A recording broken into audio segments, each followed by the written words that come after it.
కర్మ కర్మ అంటే మనం ఏమైతే చేస్తామో అదే మనకు తిరిగి ఫలితంగా రావడం జరుగుతుంది.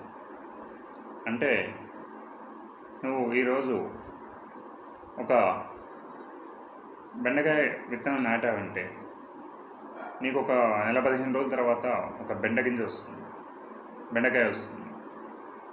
అదేవిధంగా ఒక కంపకాయ విత్తనం నాటితే అదే నీకు ఒక కంపముళ్ళు కంపకాయలు వస్తున్నాయి.